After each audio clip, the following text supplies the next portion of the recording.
fonde, l'unité dans la diversité est la clé pour garantir le développement durable et la dignité humaine pour tous, partout dans le monde.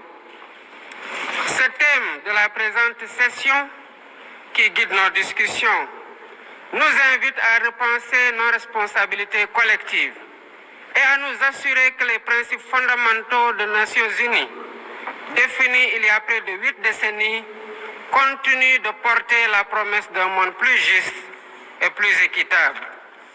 Mesdames, Messieurs, nous vivons dans un monde troublé, où les principes de la Charte des Nations Unies, qui prônent l'égalité, la justice et le respect des droits humains, sont chaque jour mis en balle.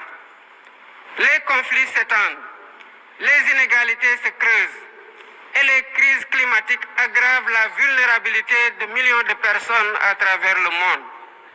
De surcroît, nous assistons à une remise en cause inquiétante du multilatéralisme, à un moment où l'humanité en a le plus besoin. Le monde doit se regarder en face, sans complaisance.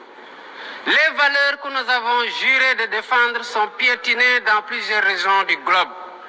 Que l'on soit à Gaza, à Tel Aviv, à Dakar ou ailleurs, chaque être humain est porteur de cette égale dignité. Une dignité qui transcende les frontières, les cultures et les appartenances religieuses.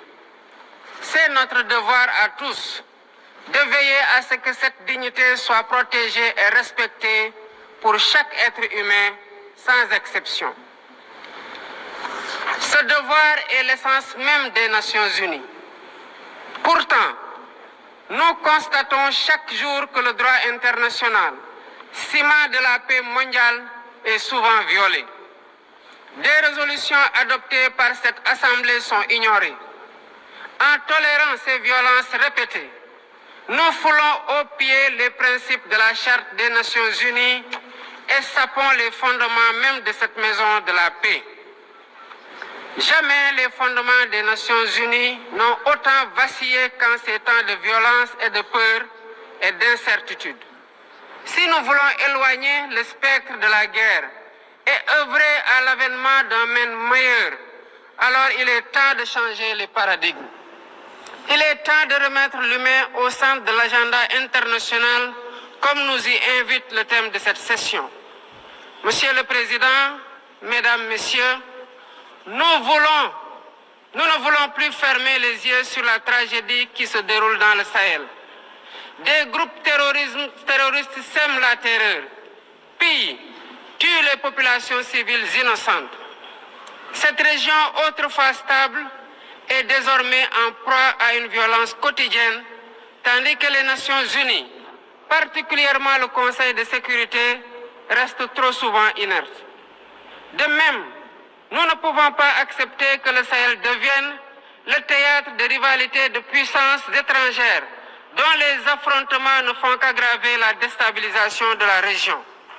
Je dois rappeler ici que la paix et la sécurité de l'Afrique sont indissociables de la paix mondiale.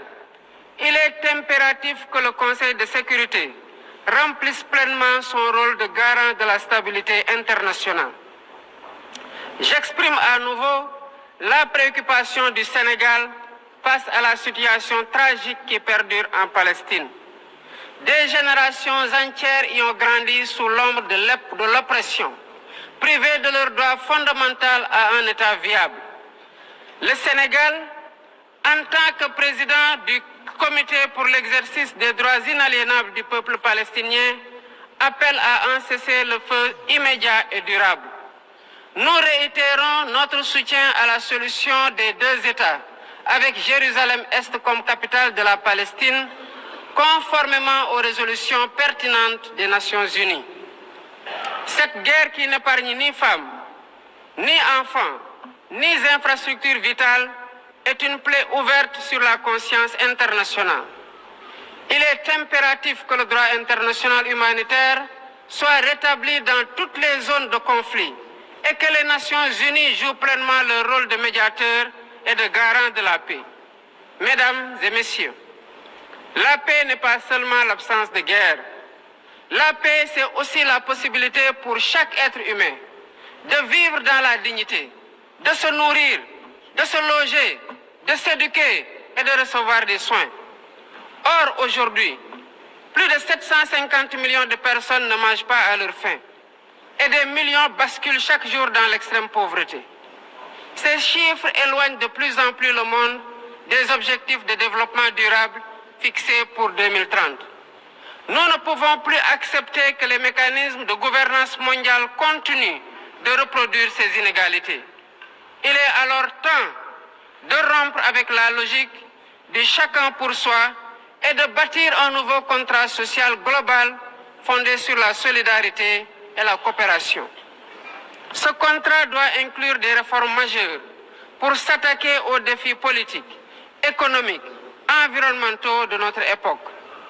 Premièrement, il est impératif de sauvegarder et de renforcer le multilatéralisme comme cadre unique d'action pour la paix et la sécurité internationale. Cela passe par une réforme urgente des institutions mondiales, notamment le Conseil de sécurité, le FMI, la Banque mondiale, afin qu'elles soient plus inclusives et qu'elles reflètent les réalités géopolitiques et économiques actuelles. Le continent africain, en particulier, doit avoir une place plus importante dans ces instances de décision. Deuxièmement, il est temps de corriger les injustices économiques qui freinent le développement de nombreux pays du Sud. Le commerce illégal, l'évasion fiscale, les flux financiers illicites et les congés fiscaux abusifs ruinent les pays en développement, notamment en Afrique. Ces injustices doivent être corrigées pour permettre à tous les pays de participer pleinement au commerce mondial et de bénéficier de la croissance économique. Troisièmement, il est essentiel de garantir avec détermination et d'agir avec détermination contre le réchauffement climatique en respectant le principe de responsabilité commune mais différenciée. Les pays industrialisés responsables historiques des émissions massives de gaz à effet de serre doivent intensifier leurs efforts pour financer une transition énergétique juste et équitable qui ne pénalise pas les pays en développement.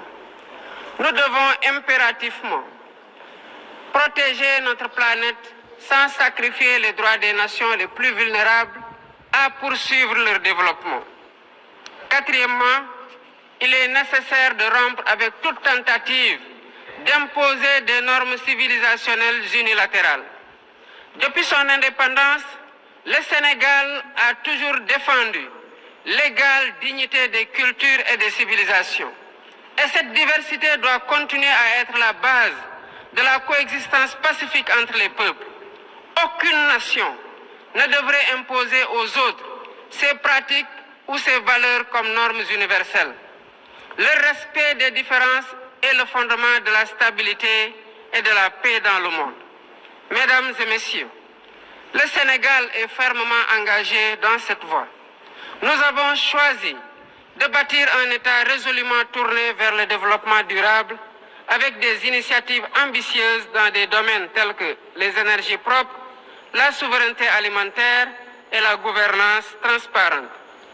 Mais nous savons que pour réussir, nous avons besoin de l'action collective et de la solidarité internationale. Aucun pays, aussi puissant soit-il, ne peut relever seuls les défis qui menacent l'humanité. Il nous faut donc agir ensemble, unis dans la diversité, pour construire un avenir où la dignité humaine est respectée, où la justice prévaut et où la prospérité est partagée. C'est par la coopération et le respect mutuel que nous surmonterons les crises qui secouent notre monde. Je vous remercie de votre aimable attention.